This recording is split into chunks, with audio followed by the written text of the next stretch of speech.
For this week, we have our election special, bringing you information to help vote for our new ASUCD senators.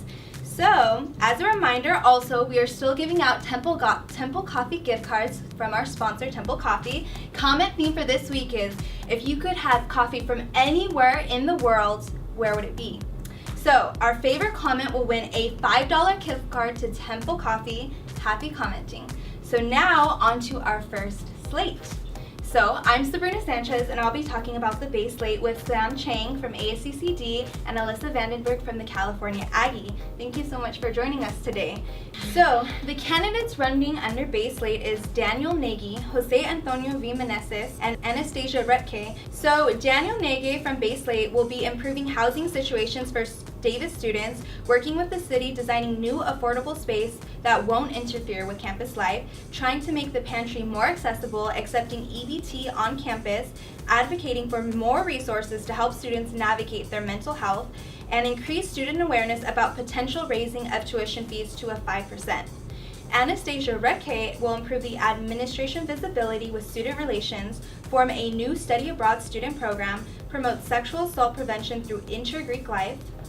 Jose Meneses will establish legal undergrad clinic, bring domestic violence awareness and prevention programs to campus, work to increase the Asian and Pacific Islander retention rates. So now that we've heard about the platforms, what do you all think about them? I honestly think that these people, I know them personally, just as a disclaimer, but they worked with current senators to make sure that these were realistic platforms and that they affected ASUCD. I think it was a really good choice, and it's a really good intersection of different platforms that work together. Okay, cool. And what do you think? I think that one person who really impressed me on that list so far is Daniel, just because his plans have been so thought out, and he's been really involved in the projects that he wants to keep working on. So as a base slate, what do you think this slate offers compared with their platforms, compared to like them as a people? What do they offer that makes them different? Well, I'm a little biased, I'm on base, but I think what we offer is an outlet for progressive students. We are all based in our different communities. For example, our current based candidates, Daniel comes from low income background. Anastasia Retke comes from a sexual assault awareness background. Jose Meneses comes from an API and domestic violence awareness background. What platform stands out the most from these candidates in terms of what is feasible and what can actually be implemented in a quick and efficient manner under their time as a senator? I think Daniel's was the most detailed, so that's why I feel like it's the most likely to be implemented. And the other candidates, from what I've seen, I haven't seen as much detail yet, but I do recognize that they have had experience in Senate or have worked with senators, so I think that's very promising. I would just like to see more details from them to prove how they're going to be able to get those platforms done during their time. So I actually was looking at Daniel Nagy's platforms as well, and I was really impressed too, because when I was thinking about EBT, I thought that was something that doesn't get touched on and is definitely not a conversation we have on campus. What places would you suggest that EBT, if I'm sure it would be limited to certain places, what do you think would be the most effective places to implement it? Well, I think the first thing is we have to acknowledge our limitations as an association. So we are only responsible directly for the COHO. We oversee them. So I would really like to see us as an association accept EBT in our own dining services. That being said, we do have a lot of pull with administration once you become a senator, and I think that seeing it at the silo would be a great option as well. You know, these platforms are really great, but some of them, they are repetitive, right? We've seen these types of platforms done. We've seen people try to implement them. What makes them different in the sense of who should they be collaborating with? What angle should they take when they're doing these types of platforms? How do you think it should be different if they're doing repetitive platforms? Right now, even though people have run on that in the past, I think campus climate is constantly evolving and constantly changing. And the new diversity plan, not going to comment on that, but the new diversity plan set in rolling by administration is going to start being implemented in January of 2017. So I think that's an opportunity to pressure administration to do a lot of things involved with diversity. Okay, cool. Do you have anything? Yeah, I agree. I think one thing is that there's so many more students every year coming to campus that it's a real issue that we need to make sure we have enough resources to support them. So yes, there is a lot of mental health that these candidates are pushing for, and a lot of other things that we've seen before, but they're more necessary than ever because we have more students and we don't have the resources to take care of those aspects. I know oftentimes senators, they just get so busy within their own unit that they sometimes forget to outreach. Are there places that you think would be great for them to outreach to? I think that a lot of senators on the table already do the outreach to different communities, and I can speak for myself. So with mental health, we work with the Student Health and Wellness Center, we work with counseling services, we even work with the UC-wide mental health manager. I know that Annie plans to work with our care office, and I know Jose plans to do a lot of outreach to the CCC. What advice would you give senators as they endeavor in not only the campaign, but also if they get Senate, what advice would you give them as people from ASUCD and, from Aggie? Well, what I really want to continue seeing in more of the candidates is specificity in their plans. I think a lot of the platforms that they are running on are great platforms and things that really are important to campus. But I want to know the details of their plans, especially with the debate coming up. I think that's a great opportunity for them to share what they're planning to do and the specifics of how they're going to do that.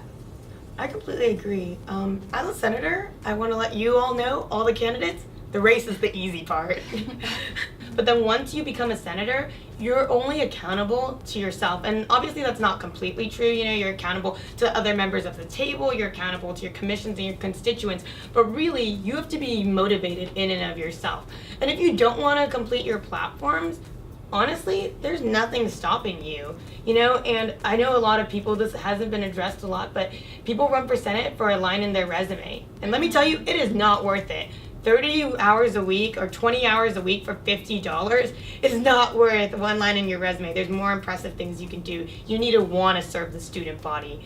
Based on individual candidates within BASED, what do you think of their own platforms and what do you think could be improved? So Sam, could you give us a little description of, Anastasia for starters? So I think Anastasia has a lot of really great plans, and I think that she's worked on a lot of the stuff that she's already looking to implement. Specifically, I really liked her platform of raising sexual assault awareness within the Greek community, because that's a community that she is a part of and she is acknowledged is occasionally problematic. One of the things I might be critical of is administrative accountability. We've had a lot of discussions about that in Senate, and it's really difficult, and I think that she needs to be able to work with the Senate majority regardless of what slate that is, regardless of whether they're independent, in order to make this happen. This isn't going to happen from one person.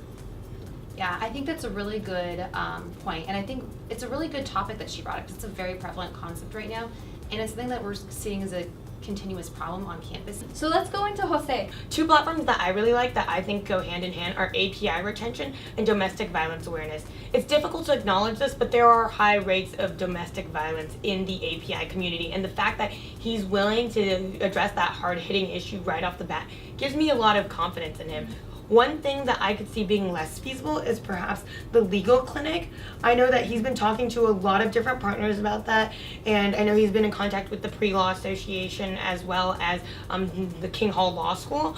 But at the same time, I think implementing clinics is really difficult, and I'm not sure that it goes super well with his other platforms as well. Thank you, Sam. Thank you, Alyssa, so much for coming on the show today. We really appreciate the input you gave us, and good luck to the new candidates who are going to be running. Hi, I'm Kevin Doucet, and I'm here to discuss the independent candidates for our upcoming election. I have Parteek Singh from ASUCD and Emily DeFazio here from the California Aggie, and we're discussing the candidates Madison Wheeler, Alexander Rodriguez, and Matt Yamaguchi. On Alex Rodriguez, Alex wants to make a cultural appreciation day, have a cleansing station in the Student Community Center, and promote the awareness of mental health on campus. Matt Yamaguchi wants to improve the transportation needs at UC Davis, like improving the working conditions for Unitrans and Tipsy Taxi drivers. He also wants to provide space for collaboration between students and clubs and student-run businesses. Lastly, he wishes to maintain UC Davis as an open and green space by protecting the open fields from future developments. Madison Wheeler wants to increase the awareness of sexual assault, have better lighting on campus, such as solar-powered lights along footpaths, and she wants to lobby for an increase of blue light systems on campus. So do any of you personally know these candidates? Have any of you met them before? No, I've never met them. Yeah. And I do have office hours Monday and Wednesday when you're free to come join me and learn more about my experience and this election system. Okay, cool. So I'm looking forward to hopefully one of them will join me next week or so. Okay. If there was like something about any of their platforms that really stuck out to you, what would it be? I feel like they haven't done their research enough. Huh. Most of these platforms are things we've seen before, like Cultural Appreciation Days. We have the cross-cultural centers. They host Cultural Appreciation Weeks and days already. So the More Lighting on campus was part of Black Under Attack movement, and which I'm sure Mariah Watson, our former president, has worked with administration to get more lights on campus. And another one is startup clubs, or working with clubs, or like having more startup opportunities for students. We actually have a startup hub, a club on campus, and we have e-fund committee, which provides funding to students to bring new ideas and work on new ideas. So I feel like we already have these things on campus. Well, okay, so just to be fair, like the blue light system is not necessarily about making new lights on campus. It's about like a emergency warning system. They just call it blue light, but I don't really know why they call it blue light system. But what it is, it's like if on campus there will be spots where like you can go to if you're having an emergency, right? So it's not necessarily about like adding. I mean, blue light doesn't help. No, I anybody's, definitely right? agree. Yeah. But I wasn't referring to the blue light system. I was Oh, you're referring to like the solar panel or solar. Yeah. So, and the blue light system, I feel like we used to have that, and I think that's something necessary to bring back. Yeah. So I like that platform a lot. Emily, do you have a comment? Yeah, to go along with the blue light system, just that topic in general. To my knowledge, we only have 6 to 8 blue lights in place on campus, and they're not in great spots. They're only like in the Arboretum or on the outskirts, where people aren't usually going to and from downtown or anything. So in my opinion, I feel like that's a great, really specific thing that our candidates are looking at. But I agree that a lot of things are pretty vague and just aren't really specific to the campus community at this time. Like they haven't done their research, it's not really specific. And I really feel like the specificity, what people need to see when they're voting. Yeah. And that goes hand in hand with sexual assault and mental health awareness, which has been the trend for past 2 years.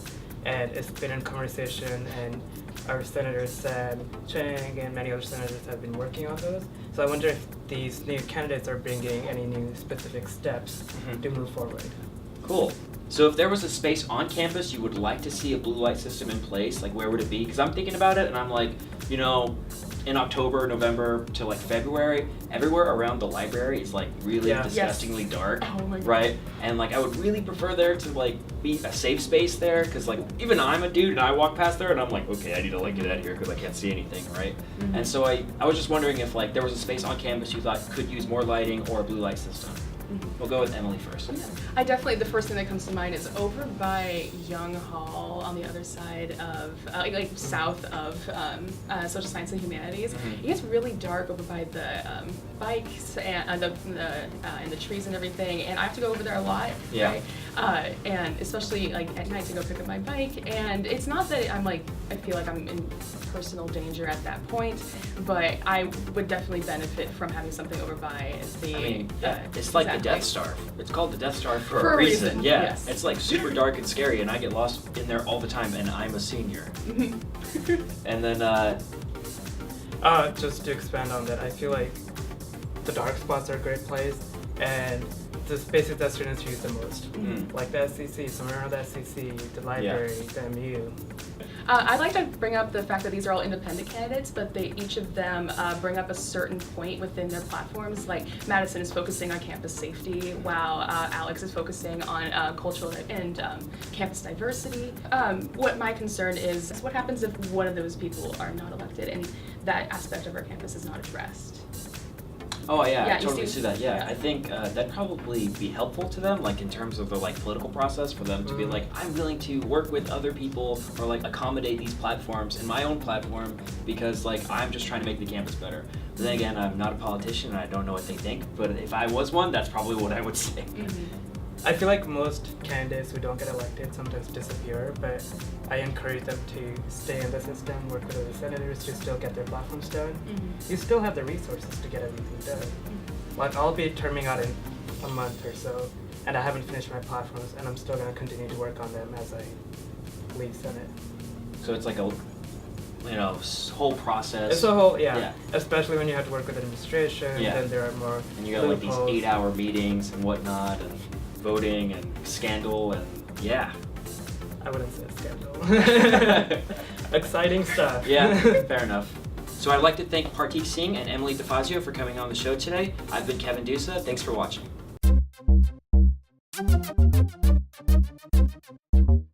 Hello everyone, I'm Tanya Josephine here to talk to you about the summit slate. Here with me today are Abhay Sandhu, Vice President of ASUCD, and Alyssa Vandenberg from the Aggie. Hi. Hi. Here are the candidates running under summit slate. We have Alex Kaiser, Simran Grewal, Julie Jung, and Zach Moore. Alex Kaiser wants to expand unit resources, increase awareness of mental health resources, and alter current ICA payment method from student fees to school paid fees. Simran wants to increase public health education and awareness, improve Shields Library, increase dietary diversity, and graduate program resources for undergrads. Julie wants to help basic needs and securities, increase representation for international students in leadership positions, and give aid to ASUCD units. Zach Moore wants to increase career prep resources, study spaces, and buddy benches. So how do we all feel about Summit Slate this time around? I think there's a really interesting mix. We have Zach, who's never really been involved in Senate, and then we have Julie, who's an interim senator currently, so has a lot of experience. But I think one thing across the board is that they all have really put a lot of thought into their plans of how they want to get certain platforms done. Yeah, especially with Julie. I know she was an assistant to Alex Lee for the longest time, and then now that she got appointed interim senator, how does that work? So she got appointed interim senator. One of our senators resigned, and then we had to fill that slot. And so we interviewed Julie, and we thought that she was the most qualified of the candidates in our candidate pool. Okay, so we also know that from the Senate table, a lot of people have been dropping in and out, here and there over time. Not just how prepared, but what do you feel like these candidates know enough about the position? Because a lot of them might want it at first, and I know previous people have mentioned that, oh, maybe it's just a little bit for the resume or something, but do you feel like they're actually here for the students, or? Okay. I think one thing that's really important is that 3 senators have resigned within Alex Lee's presidency. So I think anyone who's running for Senate should make sure that they're willing to fully commit to the full term, especially if they want to get their platforms done in time. Because it is hard to get a full platform done within your time. It's a lot of collaborating with others, and there's a lot of hoops to jump through right now. Yeah, okay, let's hop over to the platforms. What are you excited about? What are you a bit iffy about? Yeah, so I think in terms of Simran, I'm pretty excited about her platforms. She is actually where she worked for me. She's my chief of staff currently. Hopefully not too much longer, hopefully she wins. But I think I really enjoy her platforms. I think that especially the library platform she has to increase the amount of, or make the library 24 hours during finals a week. So that'll be a great resource to students. I know a lot of people are struggling to find study space on campus during finals week, and I think increasing the library, which is a huge study space, 24 hours for that entire week of finals will really help out our students. And the coffee vending machines. Yeah, absolutely. Yeah. One thing I found really interesting about her as a candidate is that she's not a poli-sci major like a lot of senators are. She's involved in public health, and I think that's really interesting to have different perspectives on Senate, because I think it helps with representation. And I really appreciated that she's using that background to do things in public health. For example, she wants up the Coho for there to be themed nights like there are at the dining halls. That way people have more of a chance to utilize that. She wants to have there be more vegetarian options, vegan options. So yeah, I think she's really trying to look into specific needs that the student body wants. What do you feel about the ones about increasing unit resources and just really supporting all the other ASUCD units beyond exec? I feel really good about those platforms. I think that units are the backbone of ASUCD. Obviously, we kind of just brag about this $13 million budget we have, but we don't really think about what consists of that $13 million budget, and that's our units. So as a slate, we really want to be able to be unit focused and unit oriented, and so some of our candidates, I'm really glad that they're taking that on. And I know Julie, she specifically really wants to get BUD started, so that was a bill passed last spring, I believe, the Board of Unit Directing Students. And that's really just something that where unit directors can come together to collaborate on different ideas that they might have and really cross-collaborate for units and increase the efficiency of all units, which I'm all for. and just kind of like to increase voting among the undergrad students. Maybe we could talk a little more about what senators actually do. Sure. So the role of a senator, and we always say this, is to just represent the student body. So what does that really mean? It's a pretty broad definition, but really senators kind of typically really represent the communities that they come from, and then their jobs consist of obviously representing that community. If they need anything, then you are that go-to person to kind of like, hey, we need this, can you do something? And then they're going to try and work with the administration, they're going to try and work with ASUCD, they're going to try and work with the units to see what they can get done. Yeah, I would agree. I think a lot of students don't realize how much Senate it does for the university, and also what a big role that they can play. I know in past years turnout has not been that great. I think last year, the year before, the lowest was 9%.